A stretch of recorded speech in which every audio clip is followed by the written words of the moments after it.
Hello and welcome to the Doc Podcast. I'm your host, Dr. Mike DeLuke, and it's my mission to help you lead a happier, healthier, and more prosperous life, both personally and professionally.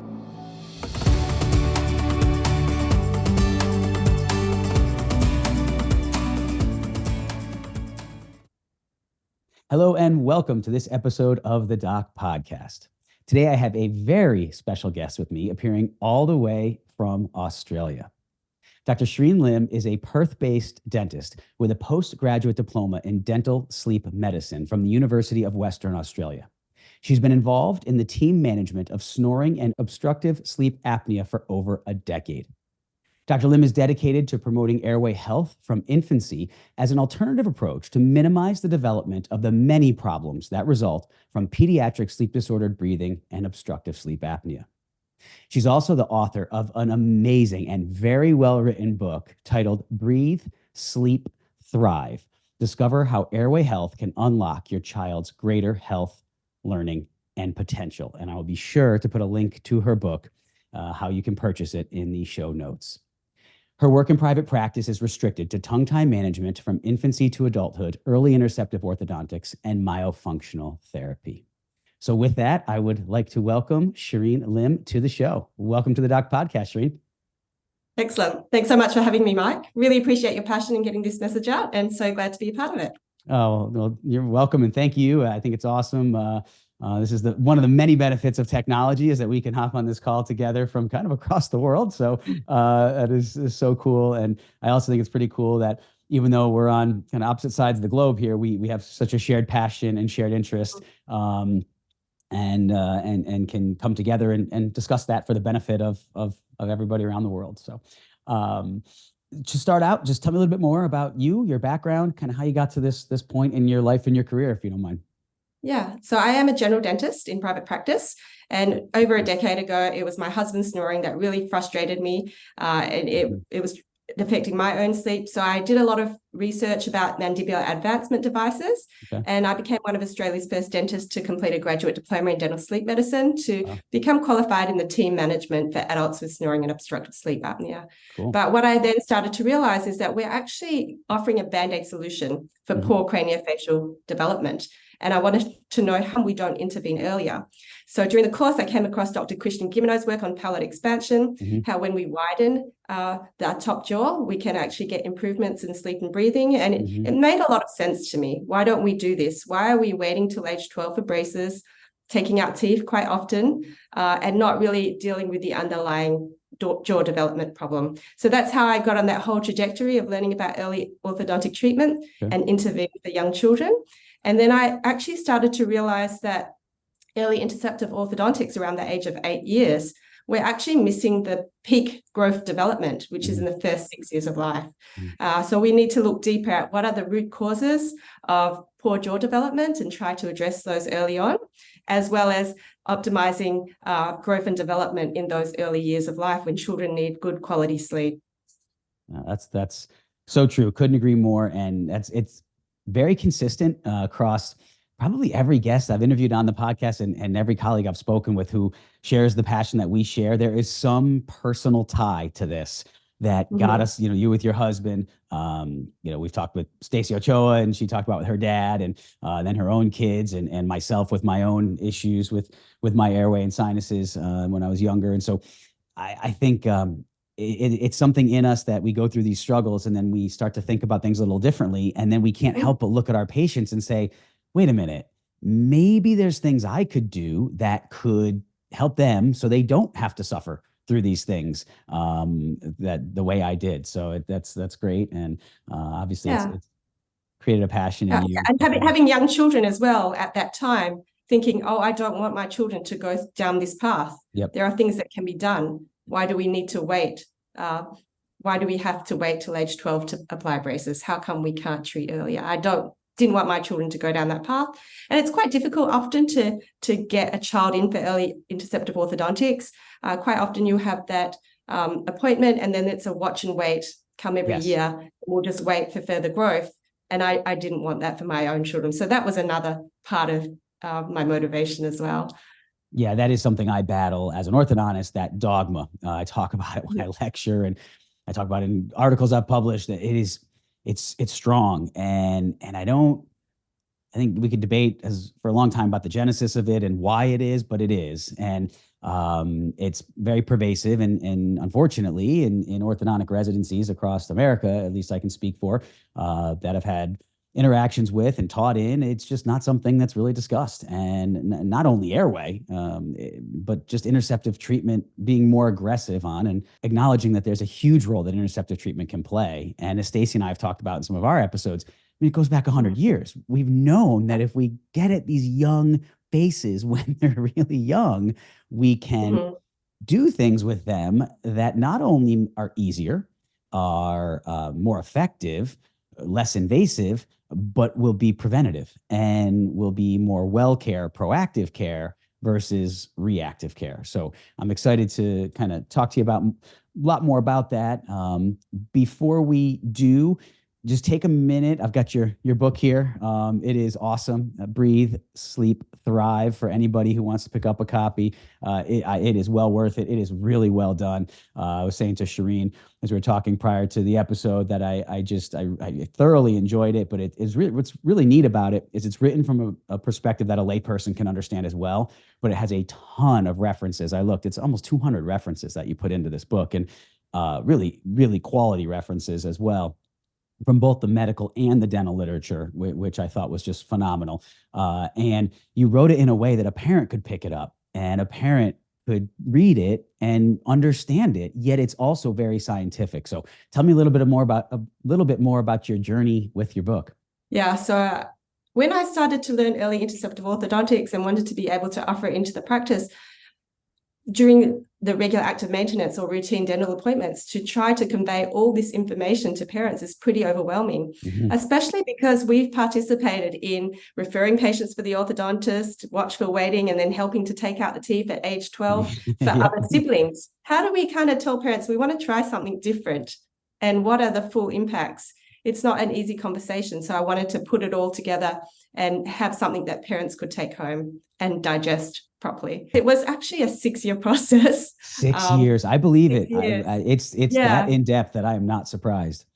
But which is okay, because during that 6 years, there was so much increased supporting research and understanding, which really helped to connect a lot of dots in a more strong basis. But, because when we do something different, there's a lot of resistance from orthodontic leaders, and people really want to put you down for it. So I was of the frame of mind that I'm always having to defend myself. What is the evidence? Why am I doing what I'm doing? And when I thought I'd finished the book, it came out very textbook, which I really wanted a book for parents. So I had a lot of coaching through the process. So then I had to go backwards and really think about more how I would talk to a parent in the room to make it less textbook. So that was quite challenging, to be told you're too doctorish and to not really understand how to get around that. So yes, it did take me a long time, but it was well worth it. I think because it is more layperson, other providers are actually recommending it to their patients as well. Yeah, I completely, it's evident from what you just said, that you had the technical side, and that makes sense now hearing that from you, how you blended that technical side and the layperson side and patient side and parent side. Because as I read it, I kept thinking that to myself, as somebody who, when I would present and talk about sleep related breathing issues, airway issues, early interceptive treatment with my patients and their parents, there's a challenge there, and how you can kind of water it down so they understand it, but also remain technical enough so that they understand the severity of it and sort of the science behind it. And you walked that line beautifully. So I recommend it both to any parents that would be listening and interested, as well as providers and docs out there. It really is great. The thing I want to start to do is just take this opportunity with this episode to go through why this is important.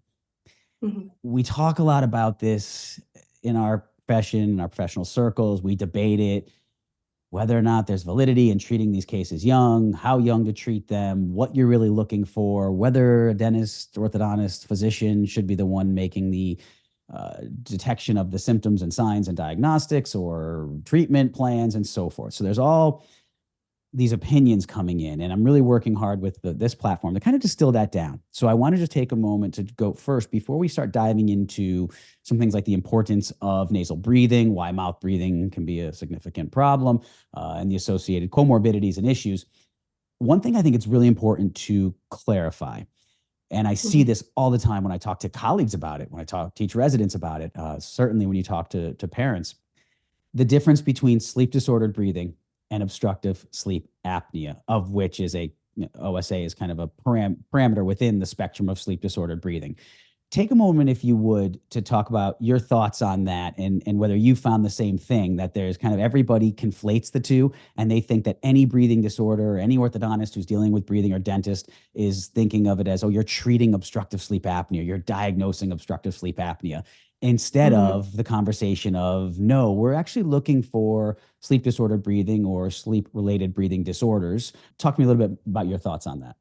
Yeah, that is such a good point, because a lot of the time the resistance will be there's no evidence that orthodontic treatment can help with obstructive sleep apnea.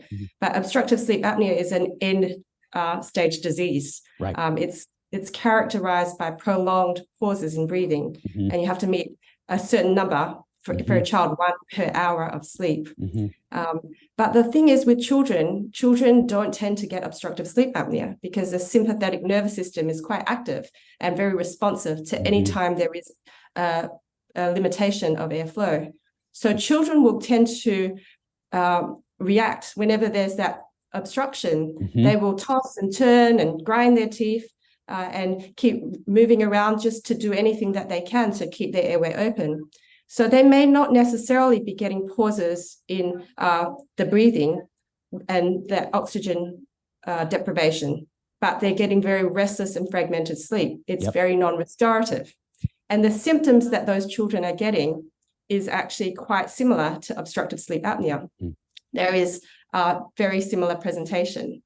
And so we know that the research tells us that even children with snoring are going to have some changes in their gray matter. They're going to have reduced volume, and they're going to be also at increased risk of behavioral and neurocognitive problems as well.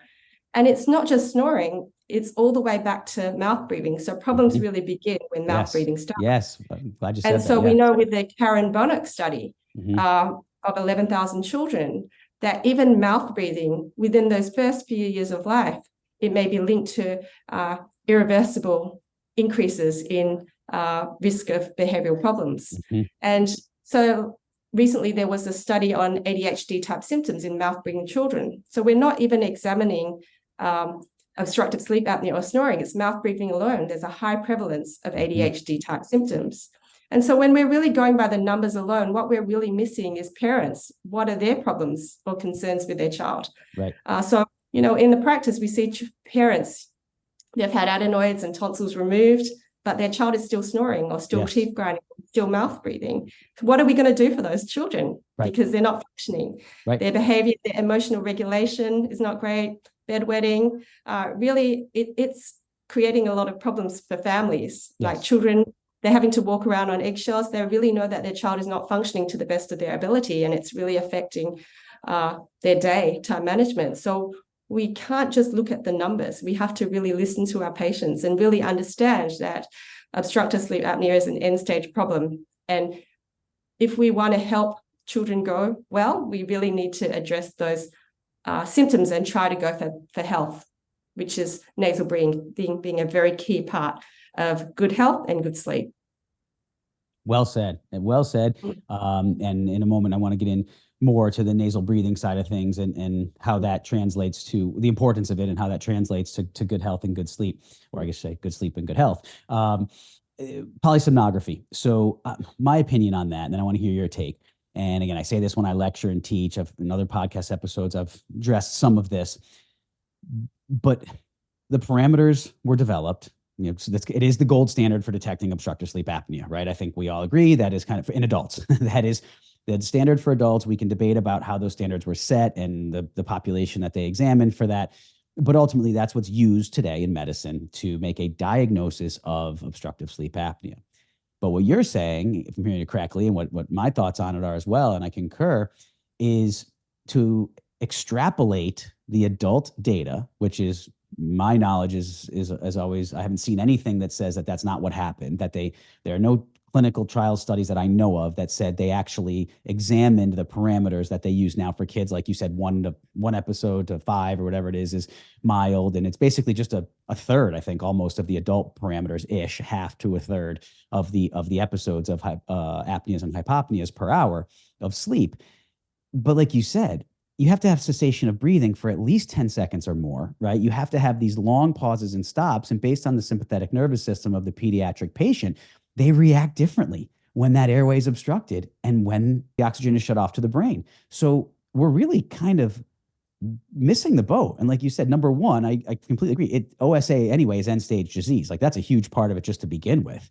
But then you look at the fact that we don't even really know what we're measuring in these kids when we're talking about polysomnography. And then the other part of that, and anybody who's been out there and practiced in the real world or had kids, it's not easy to get to incorporate going to a sleep lab. They're trying to make it easier. And it used to be, even not that long ago in the US, they had to be in hospitals, and now they have nicer facilities for that. But based on where you live, there might not be a sleep lab right nearby. And you've got to then travel, maybe get a hotel room, stay with your child in this place. You might have other kids at home. What if you're a single parent? The logistics of just saying that, oh, unless this child has a AHI index that qualifies them as having obstructive sleep apnea on the scale, then you really shouldn't be doing anything about it because they don't have a problem. And I just find that so objectionable and so sad, because like you said, if that's your kid and they're mouth breathing even, or just light snoring, heavy snoring, they're having disrupted sleep and they're having disrupted oxygen exchange during their sleep. And think of how upsetting that can be as a parent. And I know parents that have had this happen when you're told, number one, they're not severe enough. They don't have a problem, right? Yet you see your kid gasping for air at night, but they didn't register on the scale in the PSG. And number two, there's really nothing we can do about it anyway. So what are your thoughts on that? I mean, am I off base on that, or has that been your finding as well? Yeah, I don't think sleep studies are often sensitive enough. And to use that to decide whether we're going to do treatment or not, we're going to miss a lot of children that are actually not doing well. And I don't want to misquote it, but because I haven't referred to it for a while, but in my book on the chapter on sleep studies, there's actually a paper by Dr. Christian Gimeno. And so, for instance, the adult criteria for hypopnea or a partial obstruction, it has to have a desaturation of 4%.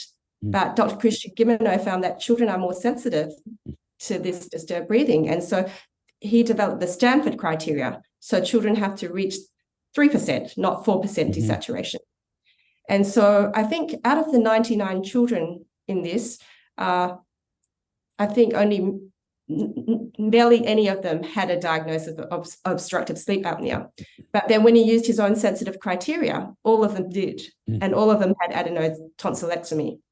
And then there was about 42 children, or along those lines, of children that were medicated for stimulants or headache medication, hypnotics, and quite a large number of them were then able to get off their medication. So when we treat the airflow limitation, regardless of whether or not it's obstructive sleep apnea, a lot of children are going to be able to function better and get off their medications. And that's what's really important to parents. Completely. And I can't tell you how many parents I've spoken with in my practice. And one, I had a podcast episode with a mom. I can put a link to it here in the show notes for this, but of a mom of a 6-year-old patient. And she tells a story. She and dad came on for a little bit as well.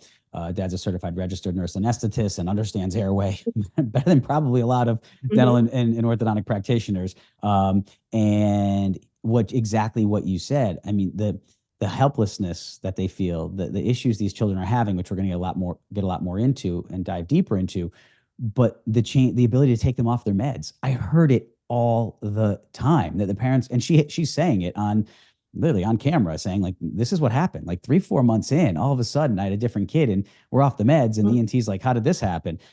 So yeah, we hear about that all the time. And as you said, when it's your child or it's your family member, it's real. It's not just some kid you're seeing in the chair looking at their teeth saying, oh, they're a little crowded, but we can probably wait. Well, why? And we're going to We're going to talk more about that. So take a moment, if you would, talk about, let's go into more detail on why nasal breathing is important. Why does it matter? You breathe through your mouth, you breathe through your nose, getting oxygen in either way, right? Why is it important or beneficial to get it in through your nose? Yeah, so well, the nose is specially designed to warm, filter, sterilize, humidify the air. So obviously that's really important to reduce the respiratory infections and including ear infections. And we know that when we breathe through the nose, we will have the paranasal sinuses produce nitric oxide. And so when that's incorporated, it improves oxygen exchange as well. So there's a lot of benefits in terms of why our nose is designed for breathing. But when we breathe with our mouth closed, our tongue is going to be positioned better, like up as well. It's going to promote like better muscle tone and habits. And so when we do have mouth breathing and open mouth posture, low tone, it is actually a catapult to other myofunctional disorders with chewing, swallowing, and even speech disorders. But one of the particular reasons why it's important during childhood is because it actually promotes better facial development. We tend to get more forward growth rather than downward and backwards growth. And I also think anyone can tell that if you try to snore, for instance, with your mouth open and with your mouth closed, it's a lot more smooth when we close our mouth. So we're going to get our better as well. Yeah. And that's, I say in my lectures a lot of times, nasal breathing begets nasal breathing. You know, as you breathe through your nose more, you develop those paranasal sinuses, the nasal passageways. You develop the anatomy that facilitates the ability to breathe more through your nose. And the nose, as you said, it performs so many important functions. I love what you said about the nitric oxide in the sinuses, because it's a huge part of purifying the air. A lot of people don't even realize that.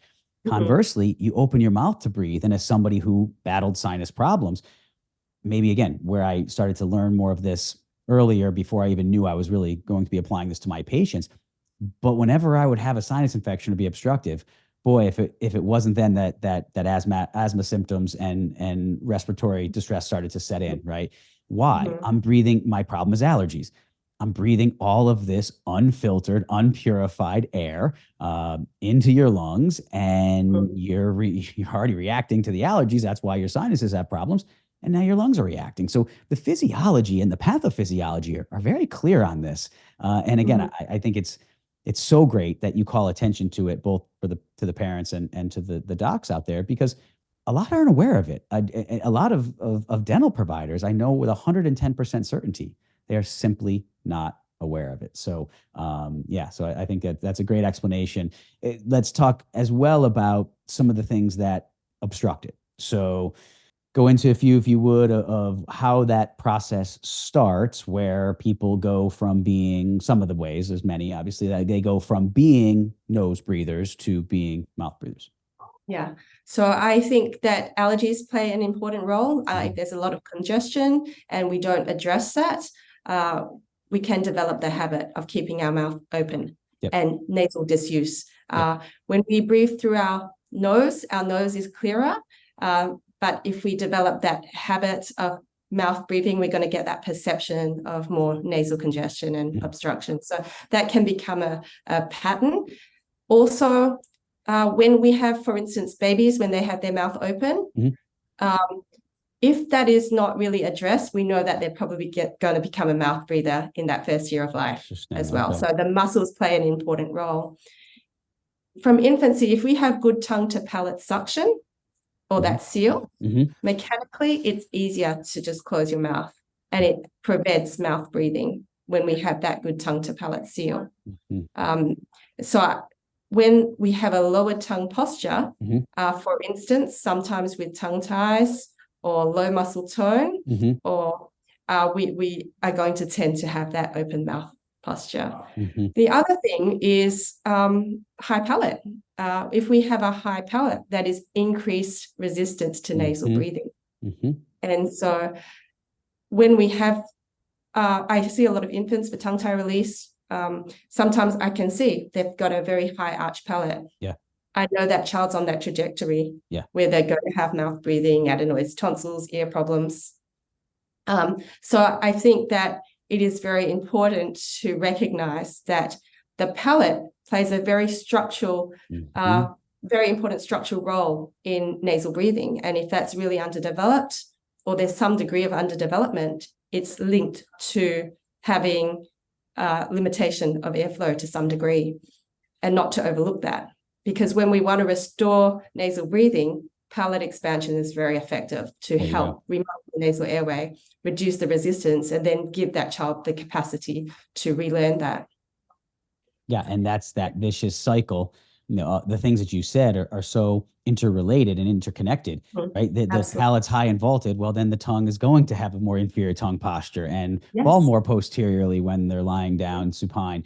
And then obviously the high vaulted palate, and the opposite of the palate, superior to that is the floor of the nose. And so if the palate is narrow and high and vaulted, then the floor of the nose is going to be more narrow, and nasal volume can decrease. So the turbinates have less space. So that can stunt their development. So there's all of these concurrent symptoms. One other that I know you talked about in the book about lymphoid tissue. And it was actually interesting when I was reading about it in your book. So whether it's hypertrophy of the adenoids, tonsils, both, you kind of were talking a little bit about the traditional theory that it was just kind of inflammatory. So why do adenoids or tonsils on one patient become hypertrophied, enlarged, obstructive, and not another? And to what degree is that attributable to what environmental factors or so forth? But viruses, allergies, cigarette smoke, secondary cigarette smoke, acid reflux, etc. A lot of those can be causes of, we thought for a long time, and I think probably still would agree, they have a role in it, but there's something else that you talked a little bit about regarding the poor nasal airflow. So I don't know if you want to go into that a little bit as well. Yeah, thank you for bringing it up, because I believe that this is a different perspective that we all need to be able to look at. Traditionally, it's thought that the enlarged adenoids and tonsils created poor breathing. But what if the poor breathing preceded the enlargement of the adenoids and tonsils? Right. So Dr. Howard Stupak, he's an ENT/facial plastic surgeon. He's published a whole textbook and published about his hypothesis that the root issue is some sort of subclinical deficiency in maxillary development. And when we have that reduction in the palate, it's linked to increased resistance to nasal airflow. And so when we have this, we are going to have to breathe. And so as we breathe harder, it's like sucking on a straw, sucking quite hard on a straw, we're going to get collapse of the airway. And this creates the negative pressure. It actually swells the tissues inwards. And that can contribute to the enlargement of the adenoids and tonsils. Yeah. And so this can explain why so many children, after they've had their adenoids and tonsils out, still have breathing problems. And why palate expansion can be a very good adjunct to help to restore normal breathing. And so now we even have research by Dr. Audrey Yoon and team that during COVID, some of the children needed adenoid tonsillectomy. They weren't able to get it, but they were able to start with the palate expansion. And they've demonstrated that there is objective reductions in the volume of the adenoids and tonsils. And this is correlated with improvements in the sleep symptoms. And so what that's telling us is that we don't always need to jump in to do the adenoids and tonsils in the first instance, because that palate may be a root issue. So it's just to pay attention to that area.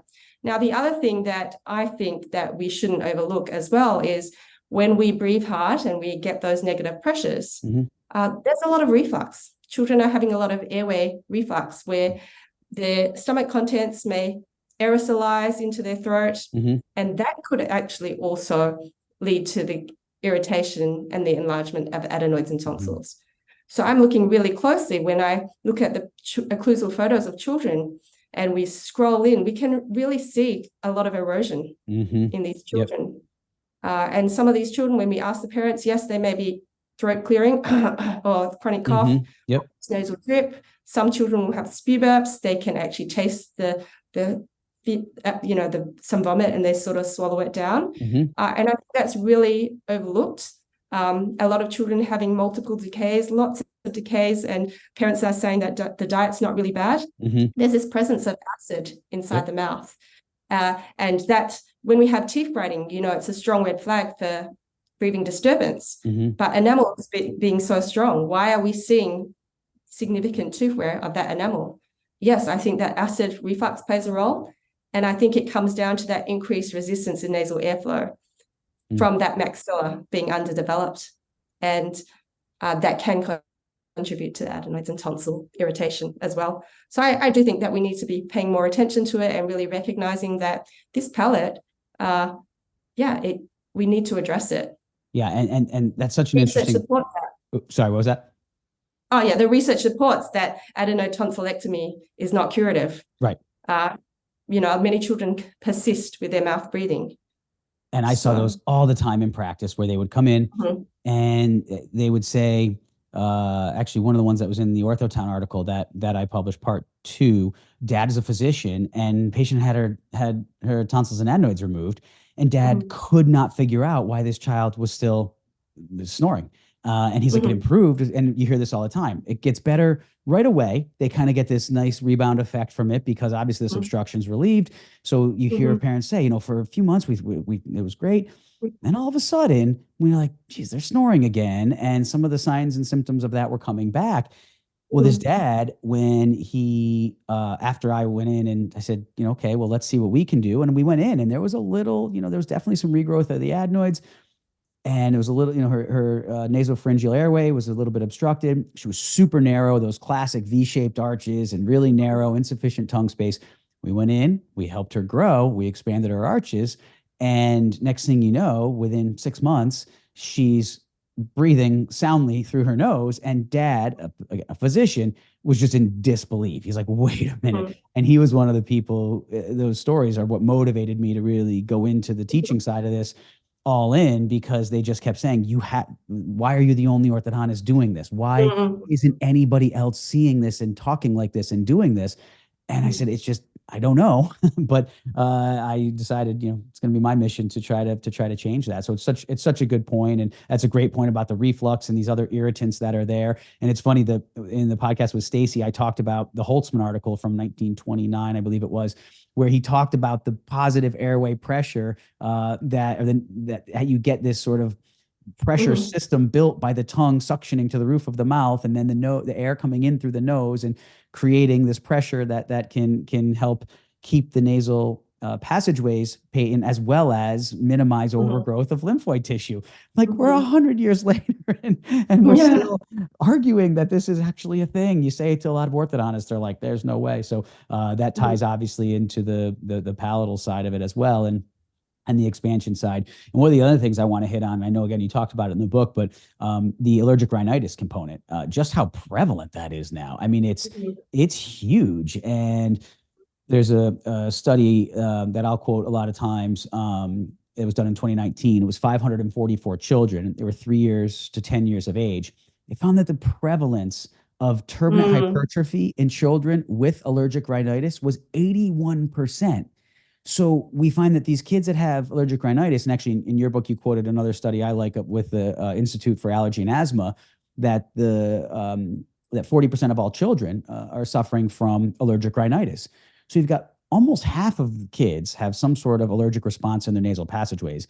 And then of those, 80% or 81%, obviously, in this study, 4/5, 4 out of 5 are suffering from some sort of turbinate hypertrophy as a result. So you have a huge percentage of your patients, anybody treating children has a huge percentage of their patients who, right off of those numbers, we didn't even talk about whether it's led to changes in craniofacial growth and development or lymphoid tissue, or maybe this patient has deviated septum as well, or chronic sinusitis, all these other things that can obstruct nasal breathing.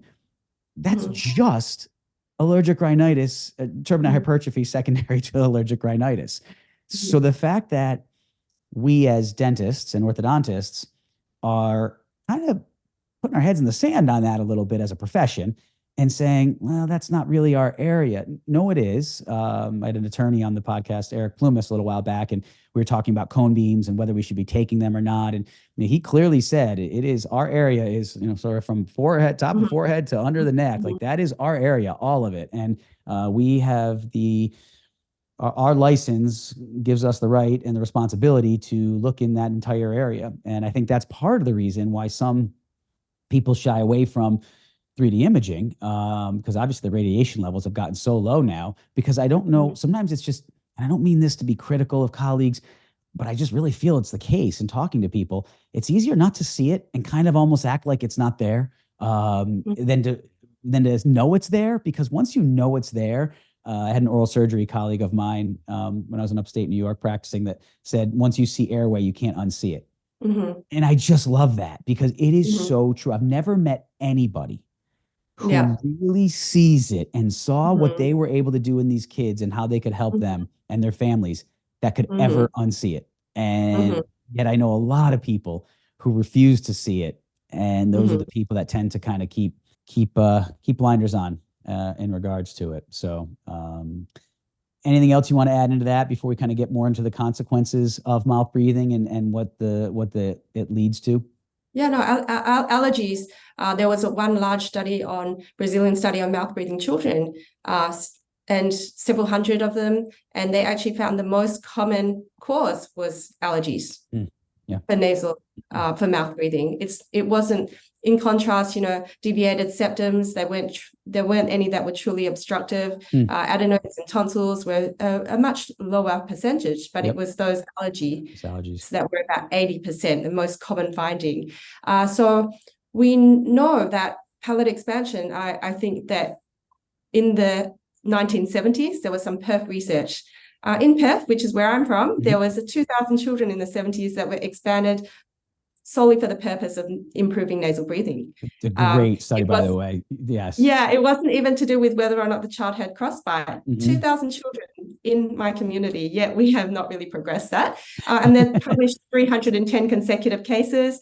And really, the children had problems like deviated septum, recurrent ear problems, allergic rhinitis, asthma. So they were the main indications for treatment. And 90% of those children were able to have nasal breathing. So when it comes to allergies, a lot of the time, yes, we want to do nasal sprays and clear the nose.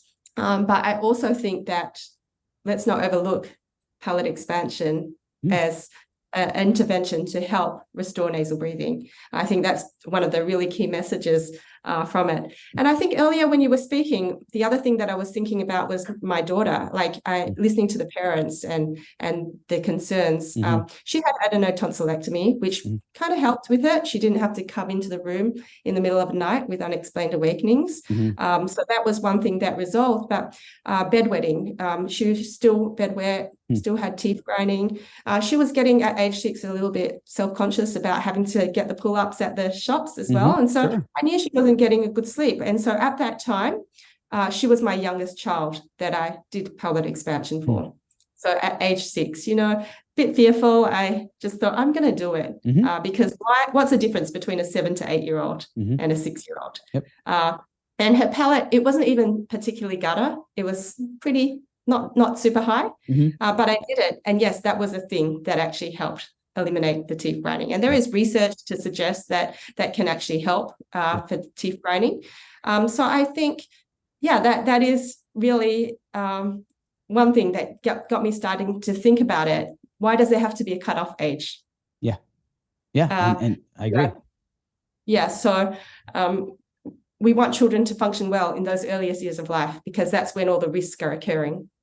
And they may not really necessarily grow out of it. It can affect the way that their brain development, their behavior develops. So why do we need to wait? So that's something that I was thinking about as you were speaking. Yeah, I agree completely. And I think even though I never did it younger myself, in having these interviews, talking to people such as yourself, why wait? And why? Okay, the American Association of Orthodontists recommends age 7 that children have a screening. And I know that's to coincide, I assume, I guess I don't really know if that was based off of studies or just kind of that tends to be the age when the most kids have at least a couple of their 6-year-old molars erupting, if not all 4. Probably got some permanent incisors in there. You're starting to see how much incisor liability you have, how much crowding you have. There's a posterior crossbite. So it's kind of a convenient age. But one of the problems is, as orthodontists in our residencies, we're not taught how to treat kids young. we're really hardly taught how to treat kids 7, to be honest. One of the hardest things when I came out almost 20 years ago and started my practice from scratch, one of the hardest things was the fact that the patients I was seeing in residency, which when they were like 7, 8, 9 years old, because we scored them on in the US, it's the Saltzman index, and it's for a lot of the patients we saw in our clinic were on state funding. And so to get them covered for their braces for the orthodontic treatment, the criteria essentially excluded any of the primary teeth. So we had this situation where you might have somebody who has, terrible crowding and all these other issues, but if they're in the early mixed dentition, you probably weren't going to get them covered. So you ended up, by default, they became a serial extraction case. You really didn't have a choice. You didn't talk about airway. And again, think about how we have to change the mindset here from a sick care reactive to a health wellness promoting mentality that's proactive. But we didn't talk about airway. We didn't talk about tongue space. There was nothing. We literally looked and we said, will this kid score enough to get coverage?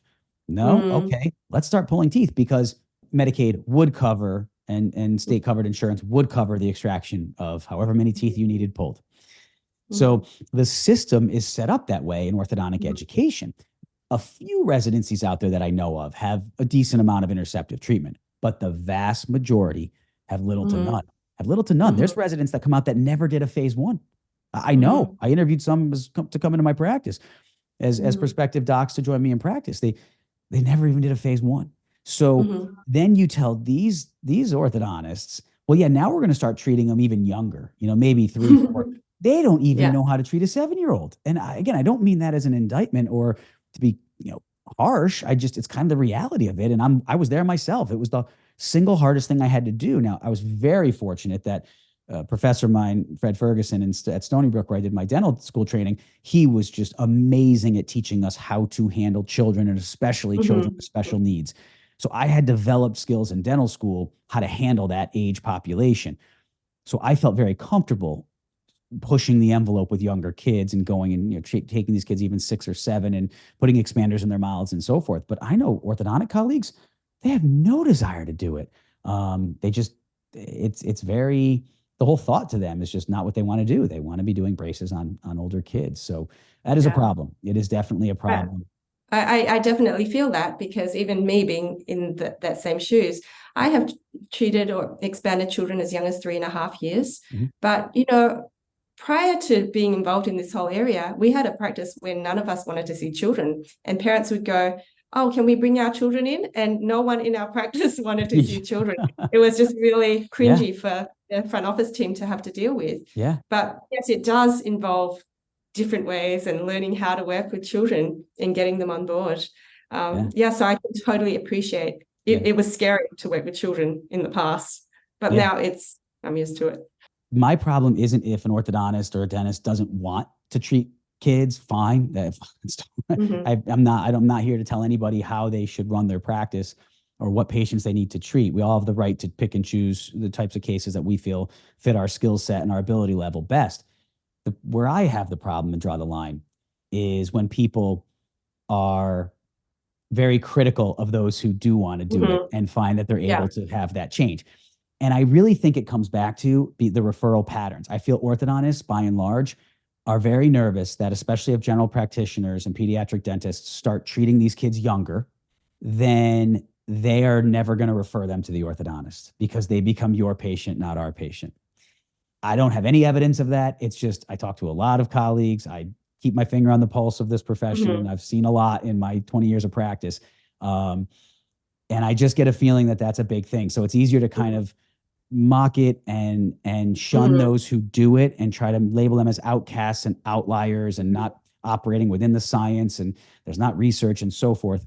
And as I said to Stacy, I've never seen research that says that if you try to help a 3 or 4-year-old grow, that it causes any harm. I've never seen research that it's ineffective, right? So it goes both ways. You can't just sit there and cast stones and say, oh, there's nothing saying this works, because there's also nothing saying it doesn't work. So I think we both could agree more studies need to be done. At the same time, if you have empirical data and you're doing no harm and you're helping your patients, last time I checked, there was no rules against that at least in the laws that we practice under here. I don't know what your thoughts are on that.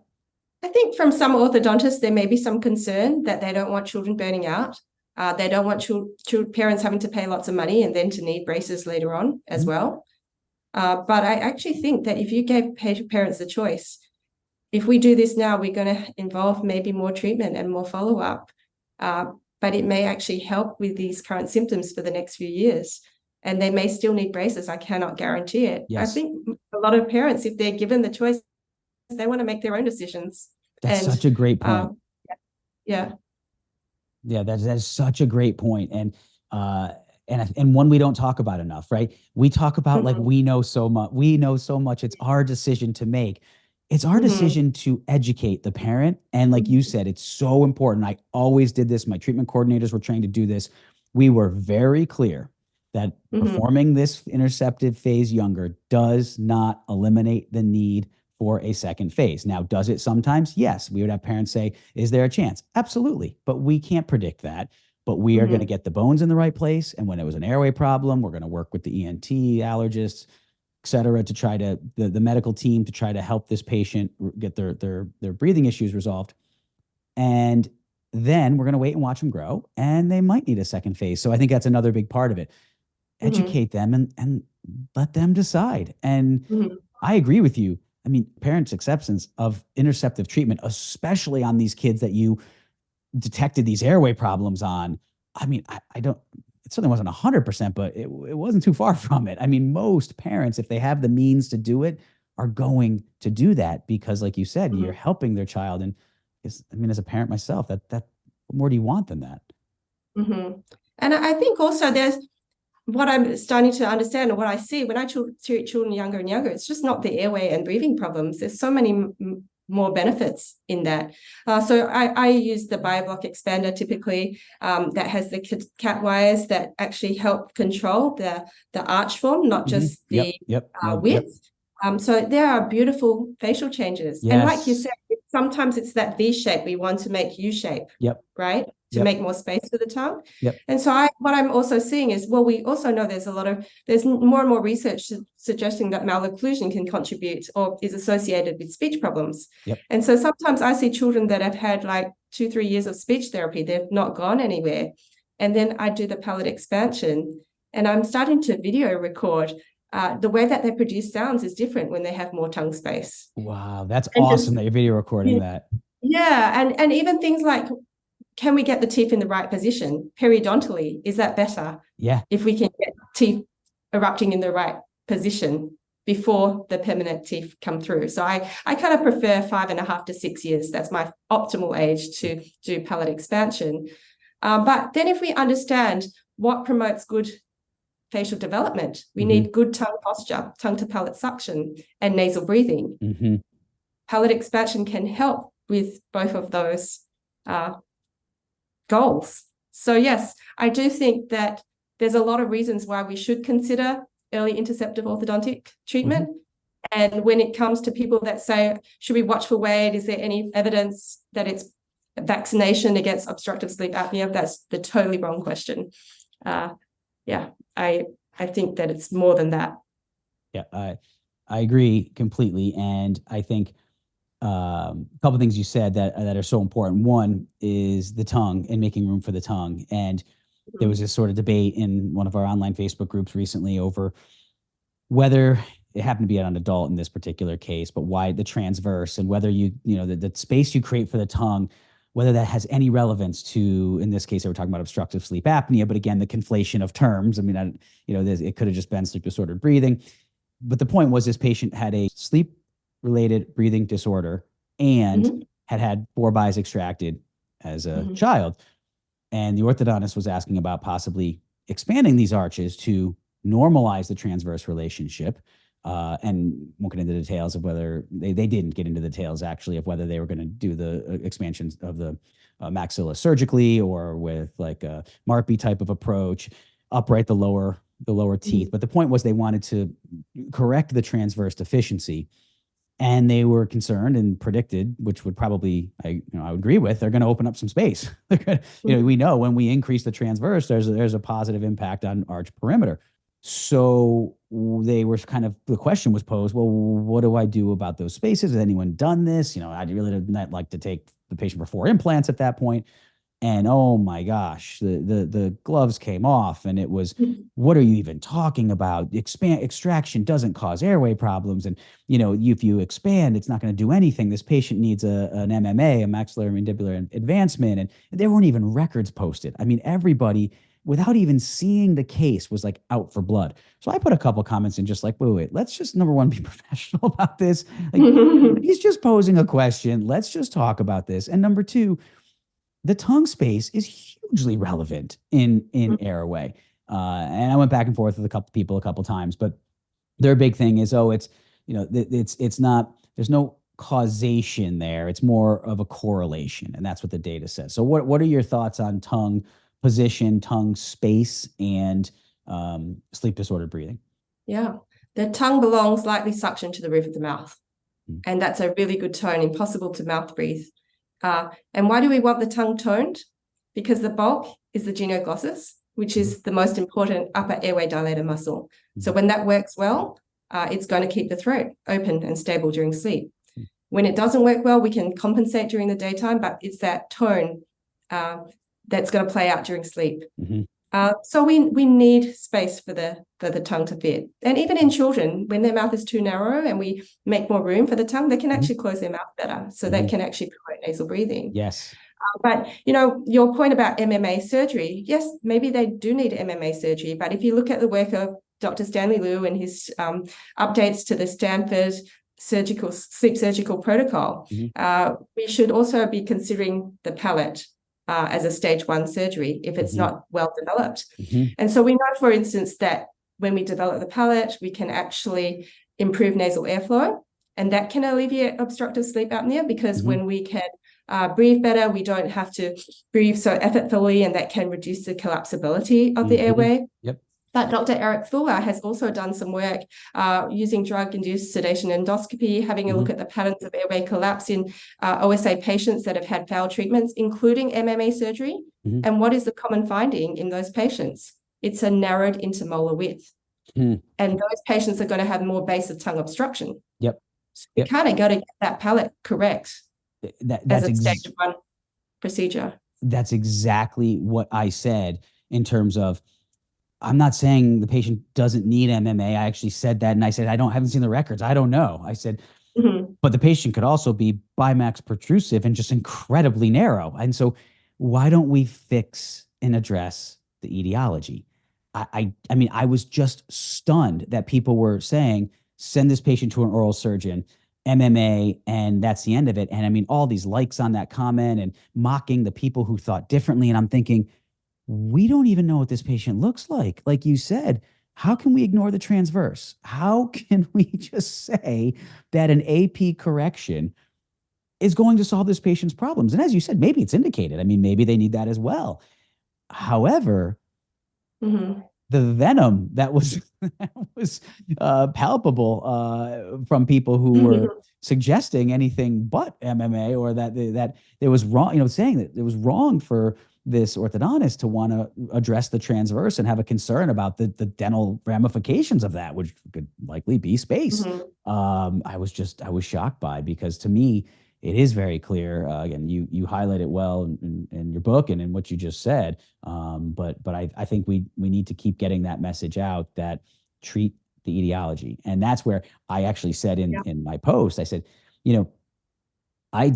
I'm not going to sit here and say extractions cause airway problems. I'm not sitting here to indict the removal of teeth as if you take teeth out on a patient, you're sort of relegating them to a life of obstructive sleep apnea.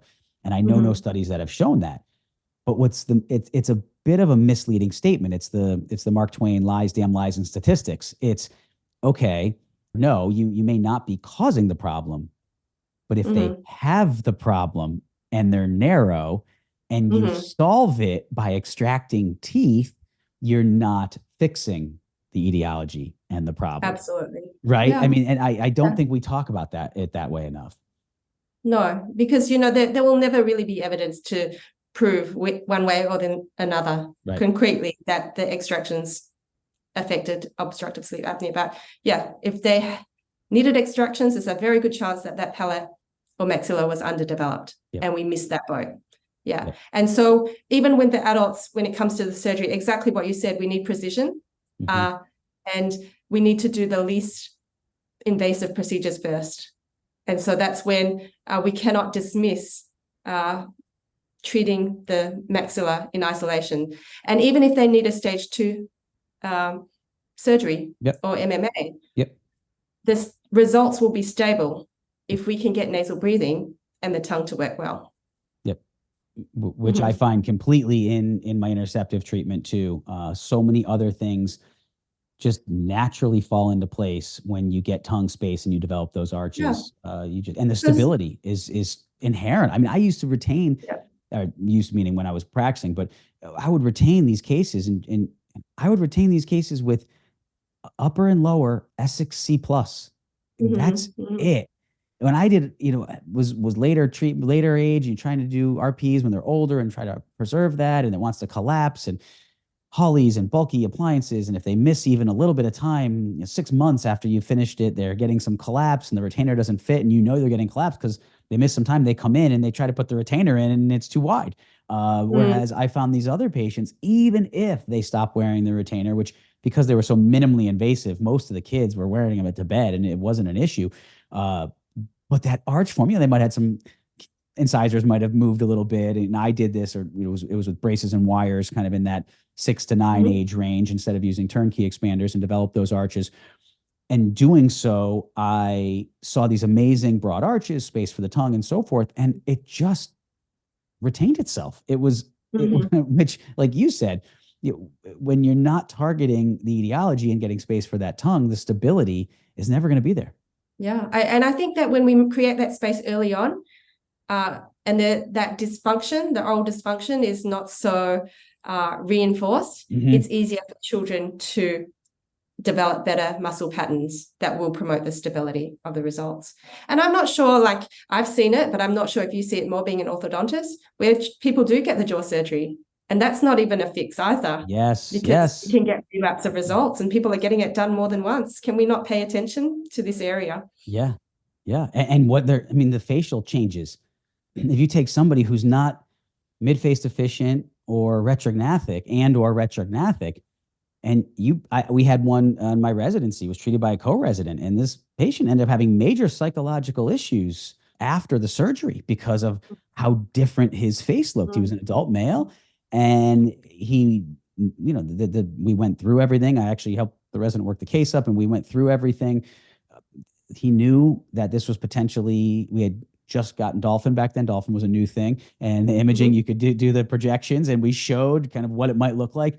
But until they go home and they look in that mirror and then they live with that different face, it can be really challenging for people. And there's studies on that. And the perception of people's appearance post any orthodontic surgery, whether it was MMA for sleep issues or just for occlusion. I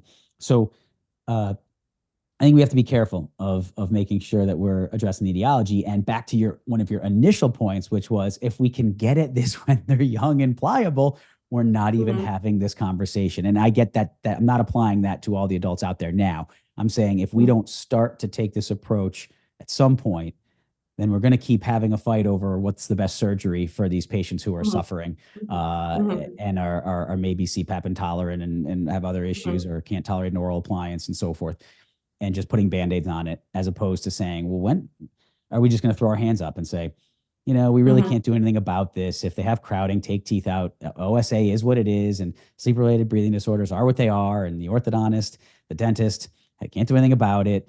Get the lymphoid tissue out if it's obstructive, but that's kind of the end of it. What do you say about that? I mean, the people who, there's so many in our profession that have embraced this. There's so many in our profession, like you and I, who have engaged in a challenging discussion with colleagues, have pushed our own limits, have changed. I mean, I didn't learn this way. I had to learn it as I was practicing. I know you were just saying you did as well. It's not easy to do. You have to change your office systems. You have to change how you train your teams. There's a lot that goes into it.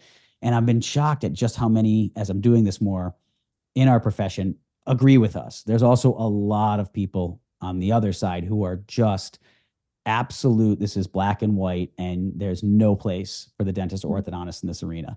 So as we start to kind of wrap it up, what do you think about where we're headed? Where is this headed from a professional standpoint when you talk about our ability to detect the signs and symptoms of these sleep-related breathing disorders and then do something about it in younger patients?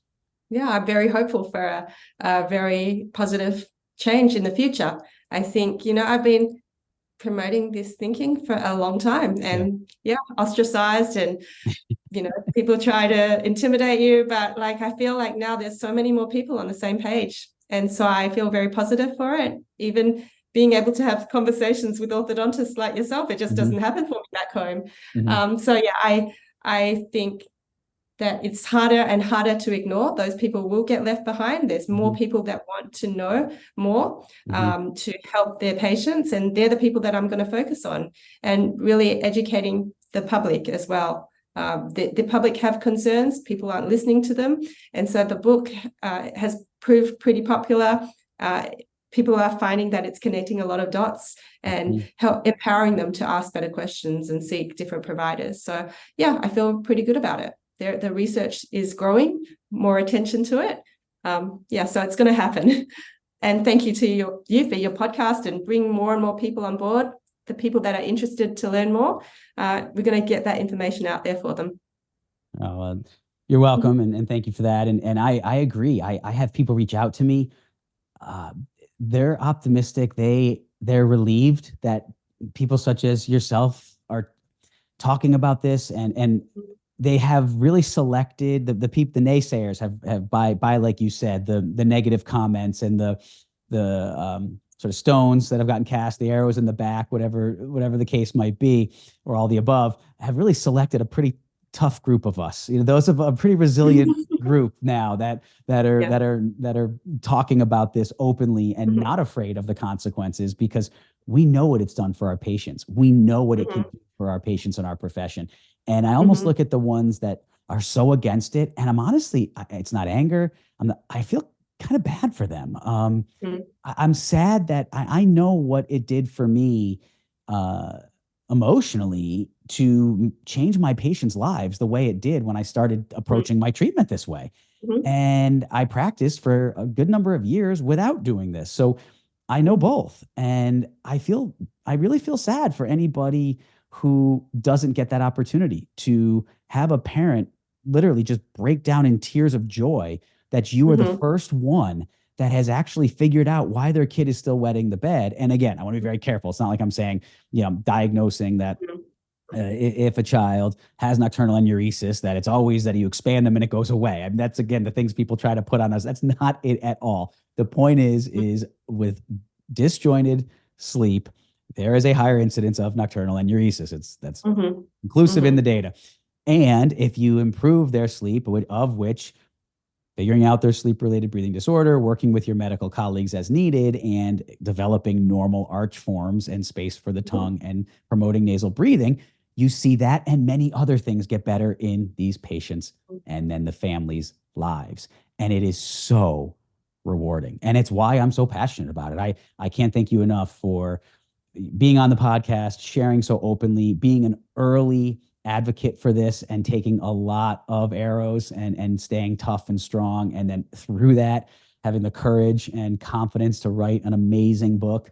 Again, I suggest everybody get a copy of that. It really is great. And it helped me as much as I'm immersed in this. I learned a lot from that, just reading it, and some things that just reinforced, which was really helpful as well. So I really enjoyed the discussion. I looked, it flew by a little over an hour here, and I feel like we just started talking. So anything else you want to add before we step away? No, thanks so much for having me, Mike. And I just think let's just listen to our patients, listen to what they have to say about it. It's not always the evidence that we need to take care of. We need to help our patients. Yeah. That's so true. And I think the more we do that and keep our patients as the focus of this, the more in time this is going to take care of itself. So for sure. Yeah. Well, thanks so much, Shereen. It's been an absolute pleasure. I appreciate you and all you do. And thanks for being on the Doc Podcast. Thanks, Mike. Awesome. Thank you. All right. Take care. Cool. Thank you. Thank you for watching this episode of the Doc Podcast.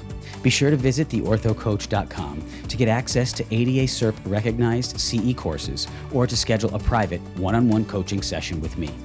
And remember to join the Doc community on Facebook for more great content designed to help you succeed both personally and professionally. Just go to Facebook, search for the Doc community, and request admission into the group. You can also find Doc on Instagram at @theorthocoach.